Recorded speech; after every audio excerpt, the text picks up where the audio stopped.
Guys, এতদিন তোমরা দেখেছো পুজোর নাচের ভিডিওর ফার্স্ট সেকেন্ড থার্ড পার্ট। এবার দেখো পুজোর সময় যে আমরা ভোগ রান্না করছিলাম, ভোগ বানাচ্ছিলাম তার ভিডিও দেখো। এখানে আমি প্রথমে ছিলাম, থাকার পরে সব কিছু করে টোরে দেওয়ার পরে এবার কাকিরা যখন করছে, কাকিমারা, তখন আমি ভিডিও করছিলাম।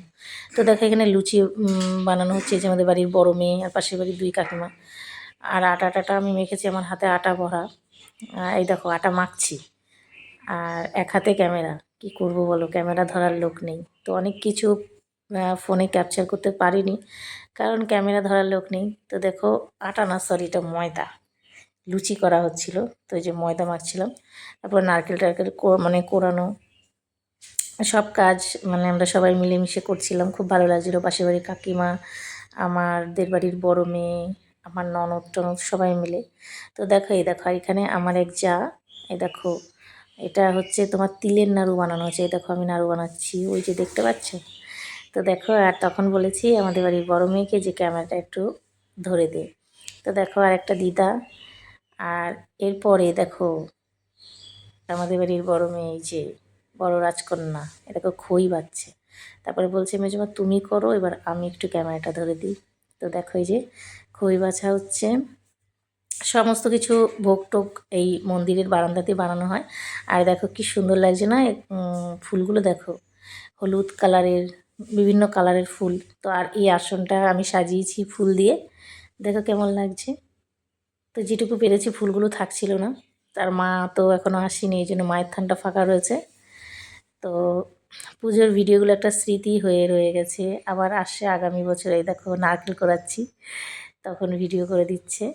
ওকে বলছি যে তুই কিছু কিছু আমাকে ভিডিও করে দে, নাহলে ক্যামেরা ধরার লোক নেই। আর এখানে দেখো আমার জায়ের মা, আর হচ্ছে দিদা হচ্ছে বেলপাতা, 100টা বেলপাতা লাগে, সেগুলো আলাদা করছে। এই দেখো ফুল মালা গাঁথলো। তো এই দিদা কিন্তু খুব কাজ করতে পারে জানো পুজোর। আর দেখো এই যে এই বাক্সটা এনেছে, মন্দিরে রেখেছে, প্রণামী বাক্স। তো আমি এবার দেখলাম ওকে প্রণামী দিয়েছে কে কে জানি। তো যাই হোক, এই যে বাসন টাসন সব পুজোর বের করা হয়েছে, ফল টল সব আনবে, এখনও আনা হয়নি। মন্দিরের ভেতর ফাঁকা। এই যে চলে আসলো আমাদের মা, নতুন মা। আগের পুরনো মাকে বিদায় দিয়েছি আগের দিন রাতে, আর এই যে নতুন মা, দেখো কেমন লাগছে আমাদের মাকে। সবাই কমেন্ট করবে কিন্তু। সবাই মিলে অনেক কষ্ট করে মাকে, মানে অনেকটা সাবধানের সহকারে মাকে নামানো হয়েছে, কারণ অনেক বড় তো। তা সবাই মিলে ধরে টরে তো মন্দিরের সামনে নামিয়ে এবার বরণ করবে। দেখো এখানে সবাই আছে, আমার ভাসুর টাসুর, আমার বোনের বরটর সবাই। তো বরণ পর্ব চলবে, সেই জন্য মাকে এইভাবে আগে নামিয়ে নিয়েছে ভ্যান থেকে, তারপরে বরণ করবে। তো মাকে খুব সুন্দর লাগছে শাড়িটারি পরে। তো দেখো তারপরে এই যে পুজো ভেতরেই দেখো সমস্ত ভোগ টোগের আয়োজন শেষ, এবার সাজিয়ে দিয়েছে সব। ব্রাহ্মণ, মানে পুরোহিত মশাই পুজো করতে বসে গেছে। আর এই দেখো সবাই এরা অঞ্জলি দেবে, এখানে সবাই বসে আছে, তখন অনেক রাত।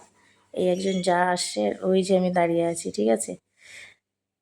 তো তারপরে দেখো মাকে বরণ করছে আমার যা, এই দেখো।